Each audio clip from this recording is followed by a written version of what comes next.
Inner Quest explores various pathways through which you can connect with the infinite wisdom of the universe and apply it to personal, professional, and spiritual growth. This program, featuring accomplished practitioners, educators, and authors, is provided by Infinity Foundation, an innovative center for holistic studies and research. We invite you to share this journey with us.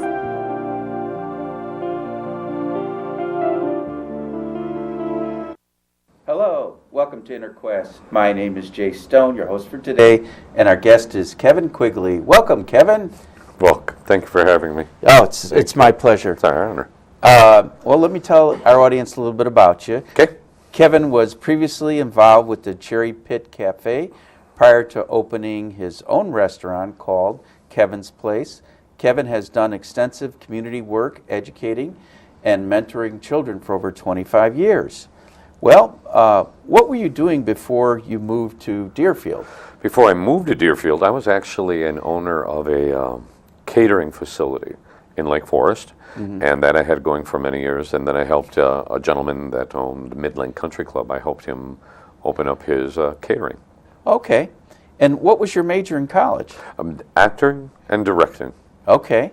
And what are some of your favorite acting roles? As I've gone through, when I was thinking back in my mind on that question, it has to go back to when I was probably 22 years old. And I had the honor of doing my thesis, and it was chosen as Hamlet, and I performed Hamlet. Oh. And it was in Central Park. And in New York? Yeah. Where'd you go to college? I went to Northern Illinois University, and then I went to the National Shakespeare in New York. Wow, so you've got very traditional or classic training. Yes. No, at least they say they know. It comes and goes. Yeah.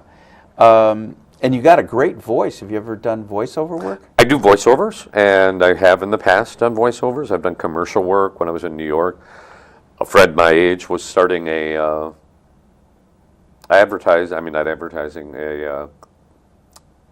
where you go to get a client, where he needed clients that he was getting business for, and Calvin Klein was looking for someone, so I was able to do a Calvin Klein commercial because he really didn't have a base to show him to listen to, and mine was one of them, and I got lucky. So great. And where do you derive your energy from? My energy is actually derived from other people. I try to, when I meet someone and when I'm with other people, that I'm actually trying to tune into them and help them, and by doing that, it gives me energy back to keep doing what I'm doing. Now, in the intro, I mentioned that you've done extensive community work. Can you tell our audience a little bit about the community work you've done? Sure. I've worked with the Highland Park Food Pantry, and I also... What were you doing there? I'm a pickup boy. I'm the guy that I get to go and pick up some food at different locations that have been donated to the food pantry. And so you pick up the food, and then where does the Highland Park Food Pantry distribute it? Because many people might not even know about this. And it is definitely for this area, from Highwood, I believe it goes up to the edge of Deerfield, and I think it's that area that they base it off of. And there are people in need of food? Yes, and it's a time, it's there for people even when they're in those small periods where they just need a little help. And it's just, I don't mind stepping into their personal life and letting them know that it's there for you to help you. Because a lot of people feel that it is for long term. That is someone that is on welfare, that is, or in public aid, and that is not that's not the case. Like somebody in between jobs. Right, exactly. They just happens to find themselves strapped for a little while. Now, so would you pick it up from businesses and bring it to the... From different businesses, yeah. Yes. Would you ever have contact with the people that were using the services? I ran into people there, and not in this area, but when I was growing up, my parents had 7 children, and one of the things that they taught us and what they exposed us to, I believe, and I know for a fact, leads me to who I am as a man today. And one of the items is the food pantry, and working on, like, Thanksgiving, putting things together for people that were in need. And so, yes, definitely have. And what other community service have you done? I am in my 13th year. It's called Kiddos, Kids in Deerfield Doing Outstanding Services. And it's a organization that a very good friend of mine, Sue Vanny, from Deerfield, started 13 years ago. And what it was a collection of young children. You have to be anywhere from the age of 2 years old. We've actually had newborns, though, during our fashion show, up to 14, 15 years old. And then we are now in the process of starting it for an adolescent kiddos. And what is so phenomenal about this club is that the children are so involved that they actually pick who is a benefactor for what we do once a year. Is we do a show, we do a talent show, and we have silent auctions, and there are raffles and people selling their goods, and it's just a wonderful community event, and the children are so involved in it that we give them the power, and we just kind of overlook it. At first, we had to, of course, do some directing on it, but they've gotten to the point now where they know exactly what's going on. And where is this located? We hold it at it was in Deerfield. That's where we're based out of. And our performance is done, in fact, it's April 29th this year, and it's at 3 o'clock in the afternoon, it's sign-in. It's at the Presbyterian Church. They have a very wonderful, it's the addition that they put on, and has a stage, and great sound. And What's going to be the name of the plate this year? This year we are under very sad circumstances, and the kids picked one of the children that has been very active in Kiddos since she was younger, and another young lady from a school that's in the local area. Oh, so these are the benefactors. These are the benefactors that Yeah. they've chosen. Okay, and do they put on a play?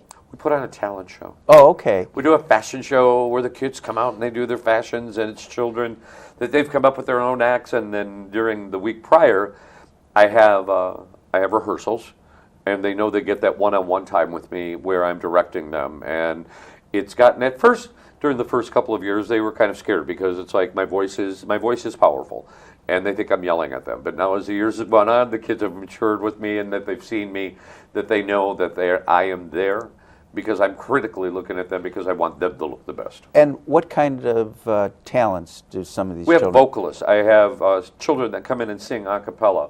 I have artists. I have judo, violinists, pianists. Every time that the show comes around, I'm always shocked at what young people, what they put together themselves. And you mentioned a fashion show. And we do a little fashion show. And are the kids making their own clothes by any chance? No, we have some of the local vendors, which are very nice. We'll donate the clothing for the fashion show, or the kids themselves also have their own look. Trust me, though. Yeah. Do they get to keep the clothes? Yeah, they put them into where we get to make money off of them to sell them. Because a lot of the kids are at that point that when we give them something like that they immediately turn it back over to kiddos. That no, see what we could do with this. So it's a wonderful cause. So it sounds to me like you're teaching young children to think of others and to be of service to others. And that's really what we're trying to. But really, the bottom line to me, though, is when they get to me, that is our premise is just that. But I'm there to build the confidence. I am the one that comes to, and that's what I think the community has come to know me for, is that I know how to look inside your eyes, and people let me in, that I know what they need, and we try to get to that surface and give them the confidence that they needed, the inner belief in themselves, so they become a stronger person. That's awesome. I hope you have a great turnout. How many people usually turn out for this event? We fill the theater, and we get about 250, 300 people that end up showing up to come to it. In the show itself, it's about, we have 2 acts. We have about 20 acts in each show. In each 20 performances in each of them. And I kind of do an interviewing because I'm from the Art Linkletter Day, where kids say the darndest things. Let's face it. And it was always something that I wanted to do, and in my dreams, I gave it out, and it's actually come back to me, and it's in a positive way, which I really enjoy. And do you serve any food or beverages there? Well, we do have out in the back. I mean, we have our little kids are our little vendors.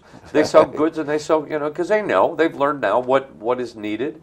We used to have a luncheon in between acts, and the show ended up being sometimes 4 or 5 hours. Yeah. I was either getting the audience not seeing first act or the audience not seeing second act, and I'm Sue.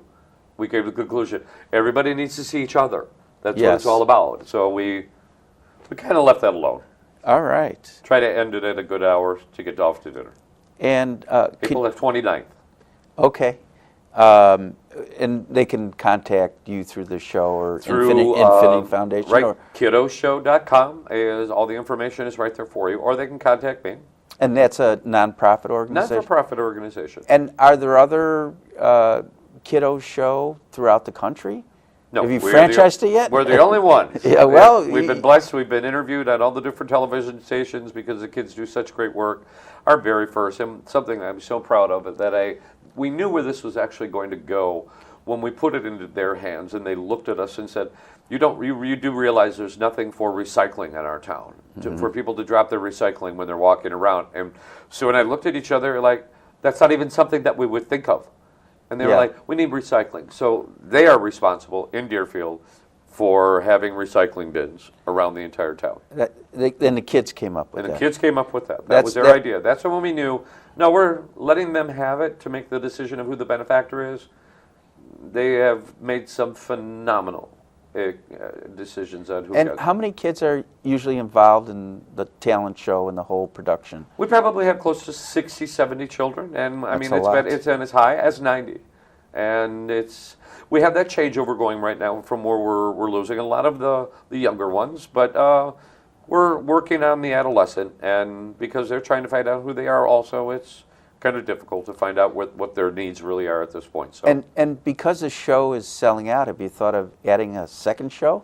We have, actually. Yeah. And it's a lot of work, and it's only the two of us with our volunteers, and it's hard to do that. But throughout the year, we also do things where we pack things off that are sent over to people overseas that are in the armed forces. We go to the different nursing homes, and the kids sit and talk and play games with people. We do a lot of different things throughout the year. Well, let's back up. Tell me a little bit more about sending things to the armed forces. They just write things or make things? No, they actually make shoe boxes, and it's filled with goods and letters and things that they think that people that they miss while they're gone. Well, besides the letters, what else would they put in there? There's like different candies you'd never even think of, but to them, they think that they're never going to get these. They're never going to get gummy worms, and it's the little things of popcorn, and it's just nice that they think of people. And then the necessities, making sure that they have a nice fresh toothbrush. Gotta have this, you gotta have that. The things that are of necessity. And are they given names, specific names to send? No, they are not. No, we ship off to a certain area, and then they take it from there because they best know where they're going. But they send that letter of encouragement, and they know darn good and well that when they read it, they will be inspired. Do you have any idea how many years or how many packages you sent off to people? I don't know the number of packs, but we've been doing it for 10 years. Well, that's pretty substantial. Yeah, we're very committed to that. And was this an idea that the kids came up with? The kids just talking, and it's amazing when you just listen and validate, and that's one of the things that I love doing. I love validating children. And I'm not saying that people don't do it, but I don't think there's enough where we actually validate. And this is one of the areas that we are striving to do with children. Well, and you're also giving children a chance to show initiative and make a difference at quite a young age. This year it was wonderful, and last year also, is we saw that transformation where basically they were like, Sue, Kevin, we've got this.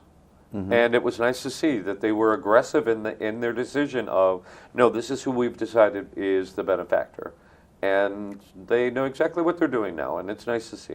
And do the kids ever hear back from the soldiers? We do not. We have not. But it's just something that we give them. And I know this is so cliche, but it is because don't expect anything back. Do it because you want to. Do it because it's there in your heart, and follow what your heart is actually saying to you. Now, to do. you mentioned that the kids also go to nursing homes? They go and they do a little visit and just kind of stick around and make everybody happy and smile and say hi and play a little checkers if they know how and, pretend like they do, so. Yeah, how often do they make nursing home visits? Not as often as we'd like to because we have to have enough volunteers that are, it's an insurance issue and that we're... You mean adults to drive them? Yeah, adults to drive them, and that Supervise. their insurance. And it's, when you're dealing with somebody else's child and you take that responsibility, we don't want to do it wrong. And so we're waiting and working on getting to where everything is lined up. And how does the nursing home residents and the staff respond to the kids going? It is the reward you can see immediately, not only in the recipient, but the giver. Mm-hmm. And when you're able to sit down and show them, because you talk to them all the way to it, and you tell them what they're looking for and why somebody of this age is going to value you being there. And so as you're walking away from there and you're driving away from there, you're able to talk to them about that, being the recipient. But who really is the recipient? And I'll make sure I say that to them because I want to make sure that they understand what they're getting back by somebody smiling at them and hugging them at that age. So if this program's been going on for 10 years, I would assume some of your kids are now in the 20s? Yeah. Have you kept in touch with them and gotten some feedback? You may even actually laugh at me for this, but I keep in close with the children that I mentor in this community. I've been here for 25 years. I am probably in contact with 125 to probably 175 of the children that I've worked with throughout the years. And what do they call you? They need their Kevin fix. That's when Right. we connect with one another. And bar mitzvahs, christenings, you name it, weddings, I'm there. And it's only because I'm extremely blessed. And I think I read somewhere that there was actually a chapter of a book devoted to you. There really is, and it kind of stunned me. I was in my restaurant. It was when it was Kevin's place, and a young man was sitting there, and I was talking to him and his wife and his daughter. He'd met me once, maybe twice, and I'm talking to the two of them, and I turned my head and I asked her how she was doing, and immediately I clicked in, she was not good. So I completely turned every focus to her, and we talked, and as I said, one of my aspects that I love doing with people, and it's something instinctual, is I want to validate you. And I validated her to the point she spoke to me and said things to me that she'd never said to one of the two parents. And they're both sitting here at breakfast, and out of this peripheral vision, I saw them reacting to it. He said, "I'll be right back." He called his editor at that moment and said, "Stop print right now. I have an edition that I have a chapter in the book about what unconditional love is and how if we all gave it." And I became that. I am that chapter, and it was. What's the name of the book? How to Inspire. Okay. Yeah, and it's an unbelievable book, and it shows me because adults, as we grow, feel that we are strong because we are strong in our opinions, but we are all exactly the same thing in one aspect. We all need validation, and I don't think I've ever had such a strong validation on who I am, and believing in something that I was taught by someone when I was growing up at 6 or 7 or 8 years old, because I was mentored by an older gentleman, and one of the things that I do is he made a point, always validate when you're speaking to someone. I had no idea what he meant, but it went in my head, and I'm so glad that it did, because something that I actually love doing and giving to people is validation of life and who they are and what they're feeling inside. Who is the author of the book, How to Inspire? And you know what? I knew you were going to ask me that, and I'm over 45 years old, and so the name is not in my head, and I'm embarrassed. Okay. Well, if someone went to Amazon.com and he is at Amazon.com. Yes. How to inspire. Now, the word inspire comes from two words, in spirit. You know, and it sounds that there's a spirit in all the work, the community work you've been doing, and the mentoring and the educating of the children. Can you say a few words about the spirit of your work? my spirit of my work Or started. spirit of your life, I should say. Yeah. Comes directly from my higher power, and that higher power gave me to the woman that I was supposed to be with, and that was my mother and my siblings. There is an unconditional love between all 7 of us, and I have in my life, I unfortunately have lost quite a few of my siblings, and also my mother and my father. And so I looked, as I was growing in life, I looked for the inspiration, and it comes from children. And I started working in the community. One of the very first things that I helped start was 3 guys and a truck. And it was a huge event, and we put on a whole production, a 6-hour production, for 3 guys in a truck while they collected, and people were bringing it. And I literally was off the ground 3 feet. Because I saw these children, and I know them now as a senior in high school, as a graduate of college. And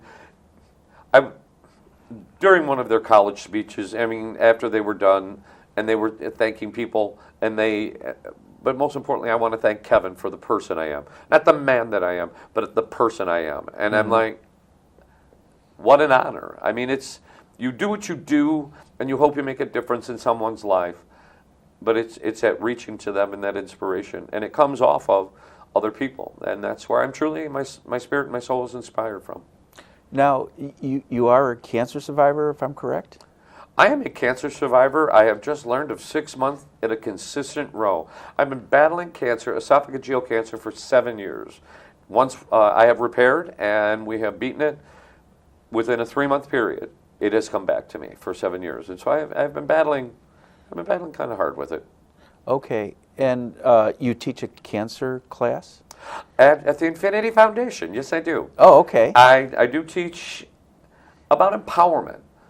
So many times, and I am a strong person, and I know I'm put in certain situations where I am to use the talents that I've been given for that reason, and I've written a 45-page guide for someone with diagnosis. And I get to the bare facts. I get down to where you're going to have to face the fact that you have to, you need a living will. No matter how positive we stay through our treatment, get it. You never know. You may be hit by a bus tomorrow. And I try not to stress, at that point. And what are some of the other highlights of your cancer class or that document you wrote? The empowerment. Yeah. It's talking about their soul and their spirit and how to keep their spirit up. And at a very young age, of the person I lost in my life, his name is Keegan Grant. We lost him at a very young age, 6 years old. And one of the things that he taught me, he's from Deerfield, Illinois. Happiness is a choice. And what was Keegan's cause of death? Leukemia.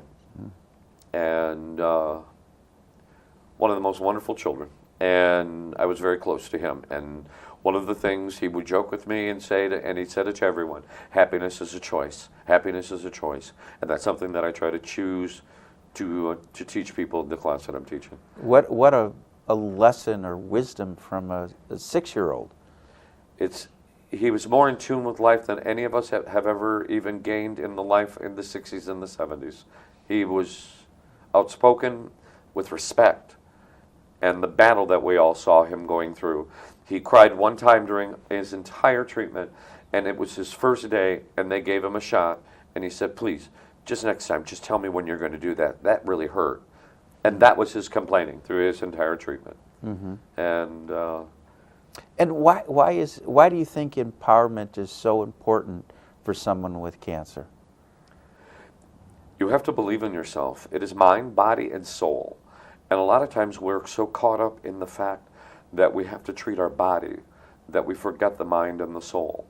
And it is part of my job and part of what I was talking to you about one of the gifts that I've given of speech, of communication, of what I know and how things that I've been through my life, how can I help someone with the knowledge that I've gained?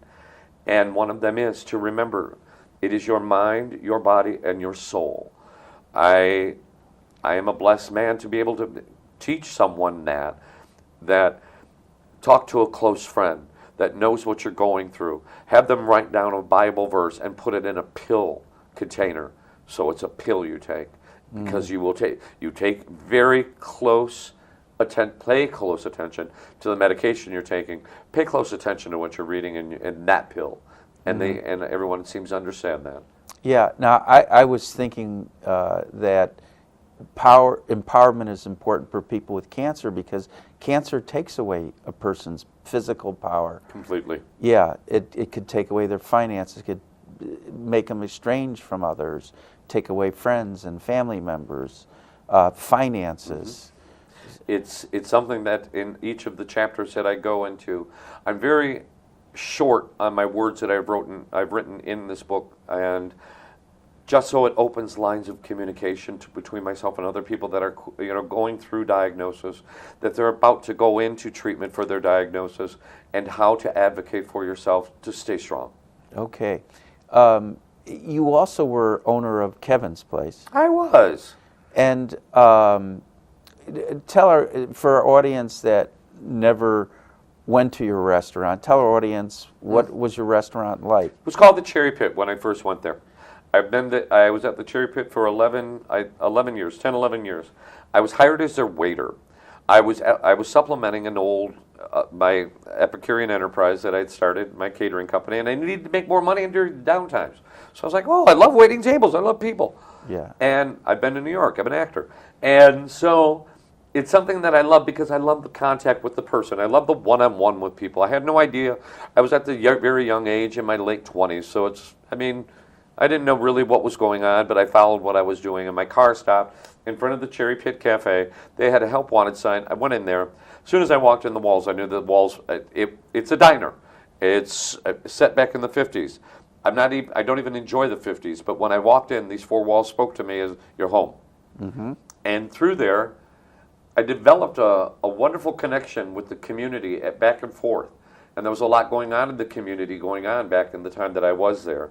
And one of the things was there was a very strong addiction and sicknesses going on in the community that I didn't quite understand. Bulimia and toxemia, and a lot of different things are going on. So I started studying, and so I thought it's the children. It's not the adults that need help right now, it's the children. Mm-hmm. So I started talking to the children, started talking more to the kids, and the community was very interested in this.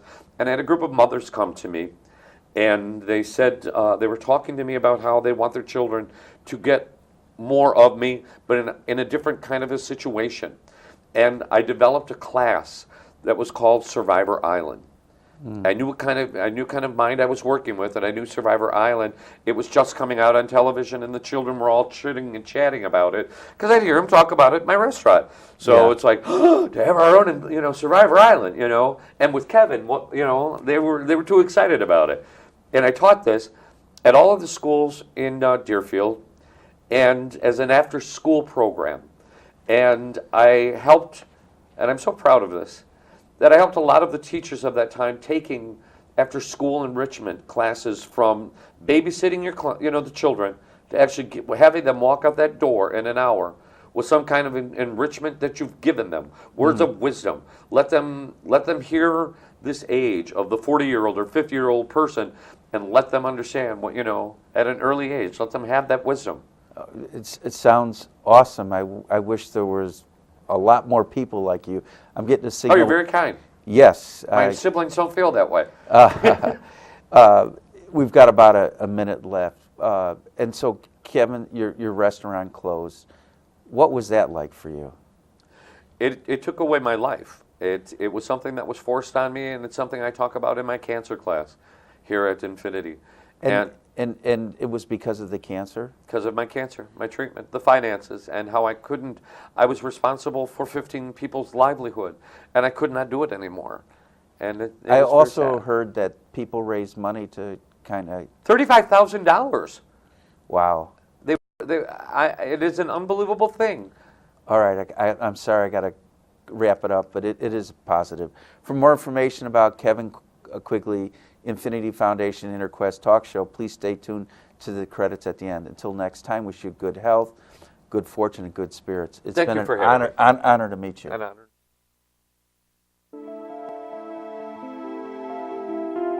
For more information about this show, our guest, Infinity Foundation, or any of our other programs, please visit our website, infinityfoundation.org, or call us at 847-831-8828.